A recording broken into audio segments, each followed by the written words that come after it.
ஹோம்மேடாக pizza sauce எப்படி செய்கிறதுன்னு பார்த்துடலாமா? இதை பீட்சாக்கு மட்டும் இல்லை, இந்த சாண்ட்விச் மாதிரி செய்யும்போது அதில் கூட நம்ம அப்ளை பண்ணுறதுக்கு நல்லாயிருக்கும். செய்கிறது ரொம்பவே ஈஸி தான். ரொம்ப சிம்பிளான இன்க்ரீடியன்ட்ஸ் வச்சு தான் எப்படி செய்கிறதுன்னு பார்த்துடலாம். இதுக்கு ஒரு 6 மீடியம் சைஸ் தக்காளியை இந்த மாதிரி பின்னாடி எக்ஸ் மார்க்கோட கட் பண்ணிவிட்டு கூட ஒரு சின்ன சைஸ் பெரிய வெங்காயம் ஆட் பண்ணியிருக்கேன். அது கூட 4 வரமிளகாய் ஆட் பண்ணியிருக்கேன். காஷ்மீரி சில்லி இருந்தால் அதையும் நீங்கள் ஆட் பண்ணிக்கலாம். கலர் நல்லா திக்காக வரும். கொஞ்சமாக தண்ணியில் நல்லா ஒரு 5 to 10 மினிட்ஸ் வேக வச்சிங்கன்னா இந்த மாதிரி தோல் தனியாக வந்துடும். தோல் தனியாக வந்ததுக்கப்புறமா அதை வேக வச்சதை தோலை உரிச்சிட்டு ஆற வச்சு இந்த மாதிரி மிக்ஸி ஜாரில் அடித்து எடுத்துக்கலாம். இப்போது ஒரு கடையில் 2 ஸ்பூன் அளவுக்கு ஆயில் ஆட் பண்ணிவிட்டு அதில் குட்டி குட்டியாக கட் பண்ண 3 பல் பூண்டையும் ஆட் பண்ணிக்கலாம். நல்லா கலர் சேஞ்ச் ஆனதுக்கப்புறமா நம்ம அடித்து வச்சுருந்தோம் இல்லையா தக்காளி, வெங்காயம், வரமிளகா இதையுமே ஆட் பண்ணிவிட்டு நல்லா மிக்ஸ் பண்ணிக்கலாம். நான் இன்றைக்கி வரமிளகா தான் ஆட் பண்ணியிருக்கேன். காஷ்மீரி சில்லி ஆட் பண்ணால் காரமும் அளவாக இருக்கும், நல்லா கலராகவும் இருக்கும்.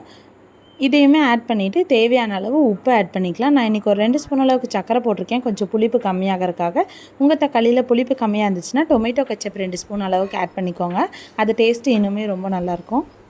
இந்த மாதிரி நல்லா திக்காகிற வரைக்கும் நல்லா சுண்ட வச்சுக்கலாம். கடைசியில் ஆரிகானோ இல்லைனா இட்டாலியன் சீசனிங் இருந்துச்சுன்னா அதையுமே ஆட் பண்ணிட்டீங்கன்னா அந்த ஃப்ளேவர் இன்னுமே நல்லா என்ஹான்ஸ்டாக சூப்பராக இருக்கும். அவ்வளோதான், நம்மளோட பீட்சா சாஸ் சூப்பராக ரெடி ஆயிடுச்சு. நீங்களும் இதே மாதிரி ட்ரை பண்ணி பாருங்கள். இதே மாதிரி இன்னும் நிறைய வீடியோஸ் பார்க்க நம்மளோட சேனலை சப்ஸ்கிரைப் பண்ணி சப்போர்ட் பண்ணுங்கள். நெக்ஸ்ட் வீடியோவில் பார்க்கலாம். பாய்.